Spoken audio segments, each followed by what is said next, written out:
Bonjour à tous, bienvenue dans cette nouvelle vidéo. Alors aujourd'hui on va parler de comment rester en santé en mangeant végétalien. Comment ne pas avoir de carence en protéines, en fer, comment ne pas manquer de calcium si on ne mange plus de viande ni de lait de vache. C'est tout ce que je vais vous expliquer aujourd'hui dans cette vidéo. Alors on va commencer par les protéines. Alors comment avoir des protéines si on mange plus de viande? Vraiment, je sais pas comment on va faire. Alors, tout simplement, dans les végétaux, vous allez retrouver vraiment des grandes sources de protéines végétales qui pourront vous combler vos manques de protéines. Mais bon, il faut savoir quand même que les protéines, il y en a partout. On va avoir une carence en protéines si on ne mange absolument rien. Parce que même si vous mangez des légumes, il y aura quand même des protéines, même s'il n'y en a pas beaucoup.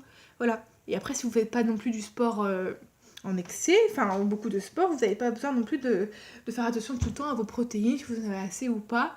Normalement, tout se passe bien si vous mangez à votre faim. Voilà, mais je vais quand même vous donner une petite liste pour être assuré et d'avoir assez de protéines. Vous avez un petit tableau ici qui est super bien fait, je vous le mettrai en barre d'infos. Là, on a les sources de protéines végétales, donc vous voyez spiruline, tofu, brocoli, épinards, etc. Ici, j'ai un autre tableau avec des valeurs pour avoir encore plus de précision. Alors, on va avancer un petit peu.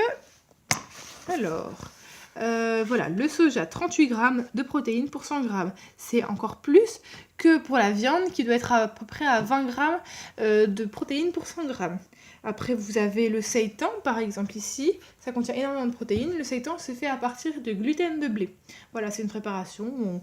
On peut le faire aussi soi-même. On rajoute des épices, etc. Mais à partir à la base de gluten de blé. Après, vous avez les lentilles, les haricots rouges, les pois chiches, tout ce qui va être légumineuse.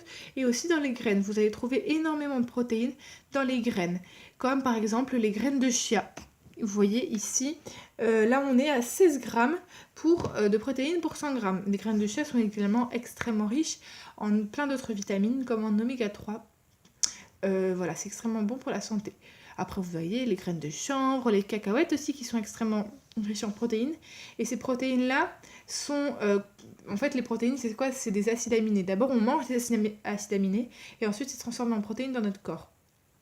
Et en fait, il est possible qu'avec les protéines végétales, on n'ait pas les acides aminés essentiels, c'est-à-dire tout ce qu'il nous faut dans un même aliment. Mais si on mange un peu de tout, on arrive à combler combiner, on va dire, toutes ces acides aminés pour en former des acides aminés essentiels qui sont par contre présents dans la viande directement. Donc voilà, la cacahuète par exemple et le chanvre sont d'extrêmement bonnes sources d'acides aminés essentiels qui sont vraiment complètes, on va dire. Et donc voilà, vous avez un peu tout le listing. Franchement, faut pas avoir peur de manquer de protéines, seulement si vous faites énormément de sport. Alors maintenant, on va parler du lait de vache. Comment faire pour avoir assez de calcium si on mange pas de lait de vache? Bah oui, on se demande. Hein. Alors, il faut quand même rappeler que le lait de vache que nous consommons, c'est donc le lait d'une autre espèce. Et que nous sommes les seuls mammifères sur cette planète à boire le lait d'une autre espèce. Ça ne viendrait pas à l'idée de boire du lait de chien, et ben alors on va pas non plus aller boire du lait de vache. C'est vraiment quelque chose d'extrêmement bizarre si on y réfléchit bien. Et alors pourquoi en fait, ce qui se passe, c'est que à travers les publicités, on nous a dit qu'il fallait boire du lait de vache parce que ça contenait énormément de calcium. Cette information est vraie, mais le problème, c'est que comme on n'est pas fait pour boire le lait d'une autre espèce, le calcium présent dans ce lait n'est pas absorbé par l'organisme, il est absorbé seulement à 20%. Et c'est pour cette raison que le lait de vache, si vous en consommez trop, ça va causer des maladies comme l'arthrose, l'ostéoporose, etc., etc. Et c'est aussi le cas, par exemple, pour le Pays-Bas, le pays le plus grand consommateur de lait de vache, et tous ses dérivés, hein, les produits laitiers, le beurre, etc., hein, le fromage, je prends tout ça en compte en même temps. Et ben, c'est comme c'est le plus grand pays consommateur de lait de vache, de produits laitiers, c'est également le premier pays où on va retrouver le taux d'ostéoporose le plus élevé. Donc voilà. C'est pour vous expliquer un peu que le calcium présent dans le lait de vache, c'est pas forcément le meilleur pour notre santé. En plus du fait qu'il cause des maladies et qu'il contient des hormones et des antibiotiques, etc. Alors que on peut trouver du calcium dans les végétaux, dans d'énormes végétaux crus, si c'est possible. Et là, ce calcium, donc il va être végétal et il va être absorbé par l'organisme à 80%. Parce que c'est plus naturel de prendre du calcium du côté végétal. Alors, où est-ce qu'on va trouver du calcium dans les végétaux? Et ben, on va reprendre le petit tableau.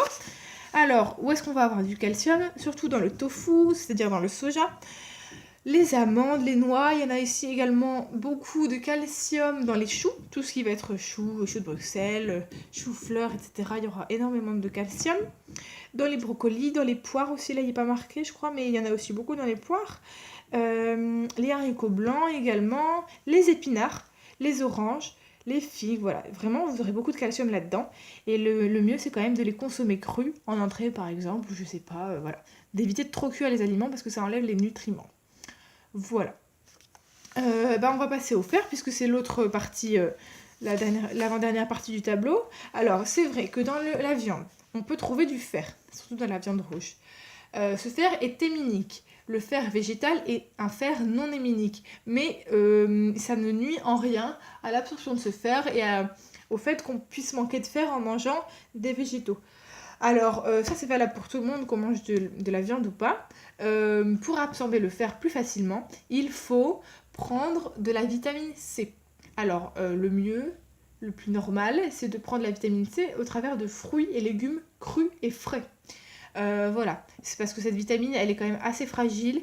Et même si on mange cru, il faut quand même faire attention à manger le fruit très vite après l'avoir acheté.